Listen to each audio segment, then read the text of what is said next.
मिले कुछ लोगों ने कहा कि स्वर्ण समाज नाराज था एनडीए से, वोट नहीं किया।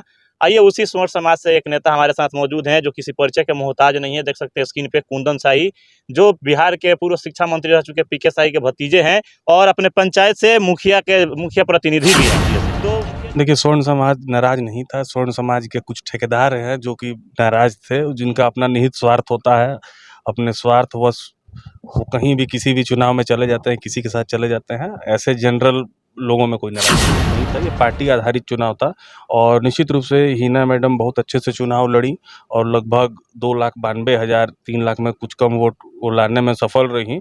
इसमें एकमात्र उनका और उनके व्यक्तित्व का योगदान है, किसी का योगदान नहीं है। वो जहाँ भी गई लोग उनसे प्रभावित हुए और लोगों ने उनको वोट देने का काम थे जो अपनी अपनी जाति का ठेकेदार बने हुए थे।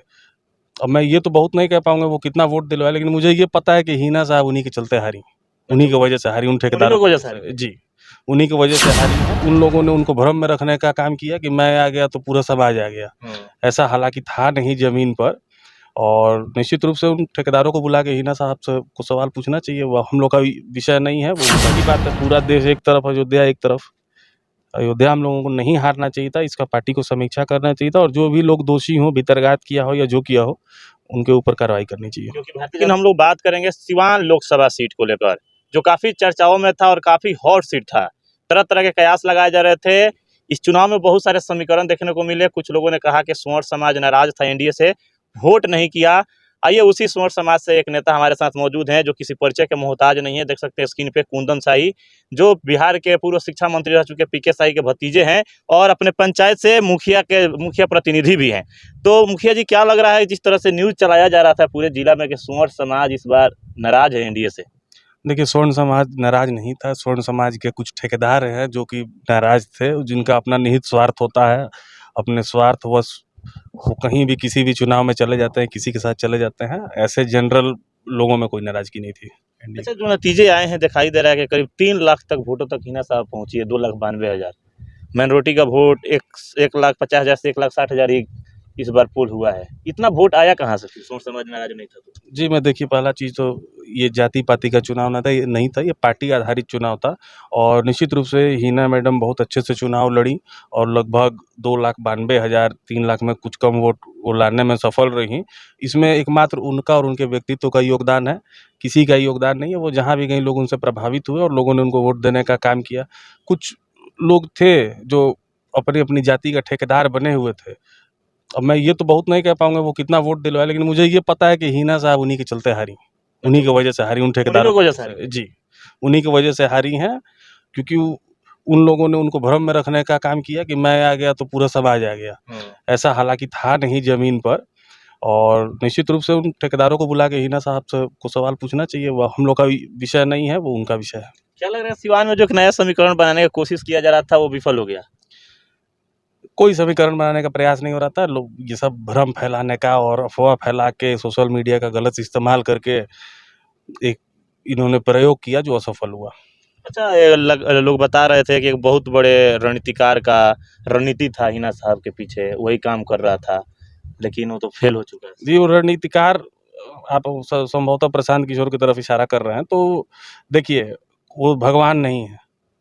कुछ चुनावों में जहाँ पहले से किसी पार्टी का आधार था, वो वहाँ गए, उन्होंने कुछ काम किया, थोड़ा उस चीज़ को पुश कर दिया, लोग चुनाव जीत गए। उत्तर प्रदेश में आपको पिछले चुनाव में याद होगा, यूपी के लड़के उन्होंने बनाया था अखिलेश यादव और राहुल गांधी को, जो कि 10 सीट भी लाने में सफल नहीं हुए।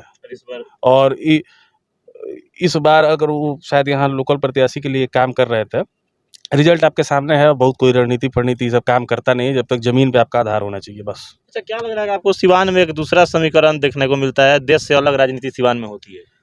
कहाँ देश से अलग हुई है भाई? पूरे देश में एनडीए की सरकार बनी है, सिवान में भी एनडीए का एमपी जीता।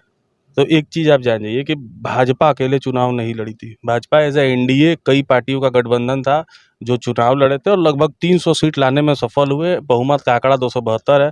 ये आप नहीं कह सकते हैं कि क्लियर मेजोरिटी नहीं आया, बिल्कुल क्लियर मेजोरिटी है। भाजपा अकेले तो चुनाव लड़ी नहीं थी, ये पूरा एक गठबंधन था, नेशनल डेमोक्रेटिक अलायंस, जिसको क्लियर मेजोरिटी आया हुआ है। अच्छा कुंदन जी, आप लोग बड़े राजनीतिक घराने से बिलोंग करते हैं, तो कुछ बिहार और देश लेवल भी बात करेंगे आपसे। मोदी जी मजबूर हैं, नीतीश कुमार की डिमांड अलग है, उधर वहाँ के जो मुख्यमंत्री हैं नायडू जी, उनका डिमांड अलग है। क्या लग रहा है, सरकार 5 साल चलेगी? सरकार बिल्कुल अच्छे से चलेगी और मोदी जी बिल्कुल सशक्त प्रधानमंत्री के रूप में काम करेंगे और किसी का डिमांड नहीं, वो डिमांड 4 कमरे के बीच का है। आप सुनने गए हैं क्या? ये मैं लोग सुन तो न्यूज़ चला रहे हैं ना कि रेल मंत्रालय माँगा जा रहा है। न्यूज़ तो चला रहे थे आप लोग के, हीना साहब का लहर है। न्यूज़ सब चीज़ असलियत नहीं होता है, किसका क्या निश्चित तौर पर जो साथ हैं तो डिमांड रखेंगे ही। एक परिवार में एक छोटा बच्चा भी है, तो कभी खिलौना का डिमांड करता है, कभी कपड़े का डिमांड करता है, कभी चॉकलेट का डिमांड करता है। सबका डिमांड अपने अनुसार लोग पूरा करता है, वैसे ही गठबंधन है, अपना सरकार अच्छा, अच्छे से इस चलेगी। लोकसभा चुनाव के जो नतीजे आए, सबसे ज़्यादा चर्चा अयोध्या सीट का है, जहाँ से भारतीय जनता पार्टी चुनाव हार गई। राम जी का मंदिर भी बना, मंदिर का उद्घाटन भी हुआ और उसका पूरा डंका देश में भारतीय जनता पार्टी के नेता पीटे भी, लेकिन वहीं से चुनाव वो लोग हार गए। इसको क्या माना जाए? इसको दुर्भाग्यपूर्ण है, सीट नहीं हारना चाहिए था। किसी कारणवश हार भी गए तो पार्टी को अगले चुनाव में या कुछ समय में, कुछ अंतराल में उसको सुधार करना चाहिए। निश्चित कहीं न कहीं कुछ न कुछ कमी रह गई होगी। सुनने विकास में तो मिल जाएगा पार्टी के कुछ लोग ही जो थे, जो भीतरघात वहाँ किए थे इसके चुनाव वहाँ के। अब देखिए, हम लोग सिवान में रहते हैं, हम लोग अयोध्या का क्या बता पाएँगे? लेकिन अयोध्या चर्चाओं में था ना वो सीट काफ़ी। जी, चर्चा में रहेगा, वो राम की जन्मस्थली है, चर्चा में तो रहेगी ही। वहाँ से हम लोग को नहीं हारना चाहिए था, दुर्भाग्यपूर्ण वहाँ है। से भाजपा अगर हारती है तो दुर्भाग्य की बात ये हम लोग के लिए दुर्भाग्य की बात है। पूरा देश एक तरफ, अयोध्या एक तरफ। अयोध्या हम लोगों को नहीं हारना चाहिए था, इसका पार्टी को समीक्षा करना चाहिए था और जो भी लोग दोषी हों, भीतरघात किया हो या जो किया हो, उनके ऊपर कार्रवाई करनी चाहिए। क्योंकि भारतीय जनता पार्टी को भी लगेगा कि अयोध्या बनवा दी, उसका नतीजा सामने है। अब काशी है जो मथुरा है, उसका मांग कैसे लोग करें फिर? आप किसी रास्ते से जाते हैं, आपको अगर ठोकर लग जाए तो आप लौट जाते हैं क्या घर? नहीं, आपकी गाड़ी, आप अपने किसी काम से निकले हैं यहाँ से पटना, गाड़ी पंचर हो जाएगी तो लौट जाइएगा क्या? उसको रिपेयर करके आगे बढ़ते हैं। संभल के तो चले, निश्चित संभल के, जो पार्टी का जो भी उद्देश्य है, यहाँ के वहाँ के जनता का जो डिमांड रहेगा, काशी मथुरा में भी कानून जो कहेगा वो निश्चित रूप से भाजपा की सरकार वहाँ की करेगी। क्या लग रहा है बिहार में कुछ बड़ा परिवर्तन होने वाला है? सुनने में आ रहा है कि नीतीश कुमार के जो लड़के हैं वो भी राजनीति में आने वाले हैं। अब वो तो नीतीश कुमार जी का अपना व्यक्तिगत विषय है कि किसको ले आते हैं, किसको नहीं ले आते हैं। अपने लड़के को ले आए, उनका भी स्वागत है। निश्चित रूप से वो ईमानदार व्यक्ति हैं, उनके लड़के भी ईमानदार हैं। अभी तक तो हम लोग तो यही जानते हैं, अभी वो राजनीति में नहीं है, आएंगे तो फिर देखा जाएगा। तो चलिए, सिवान के सभी लोगों को किस तरह से धन्यवाद दीजिएगा, क्योंकि आपकी पार्टी का यहाँ पे जीत हुआ है, आपके उम्मीदवार चुनाव जीत हुए करीब 1 लाख वोटों से। सबसे पहले तो मैं जीते हुए उम्मीदवार विजय लक्ष्मी जी को शुभकामना दूंगा, बधाई दूंगा, सिवान की समस्त जनता को बधाई दूंगा। उन्होंने एनडीए को वोट देकर विजय लक्ष्मी जी को एमपी बनाने का काम किया है और आगे का 5 साल जो है कार्यकाल उनका, उसमें कोई शिकायत ना हो, कोई उसमें त्रुटि ना आए। अरे इंसान है तो गलती सही तो होता है, लेकिन भरसक में प्रयास करना चाहिए कि हमारा कार्यकाल जो जितने दिन भी हम रहें, उतने दिन हम जनता के बीच रहें और जनता का सुने, और हम नहीं भी रहें तो जनता हमारी शिकायत ना करे। एक न्यूज़ चल रहा है कि भीतरघात यहाँ भी हुआ था, क्या आपको सच में लग रहा है कि यहाँ भी भीतरघात देखने को मिला था हम लोग को? अब ये पार्टी के बड़े-बड़े नेता हैं, वो लोग बताएँगे भीतरघात हुआ था कि नहीं। जो भी है सबके सामने है। अंतोगत्वा हम लोग चुनाव जीते हैं और अच्छे मार्जिन से जीते हैं। जिस सीट को लोग कह रहे थे कि बिल्कुल हवा विपरीत है, वहाँ हम लोग 1 लाख से जीते हैं।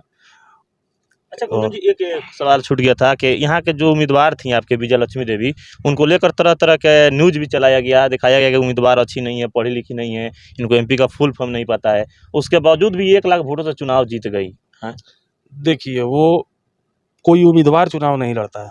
पहला चीज़ तो आप ये जानिए, कोई भी गठबंधन या पार्टी चुनाव लड़ती है और उम्मीदवार एक चेहरा होता है उसका।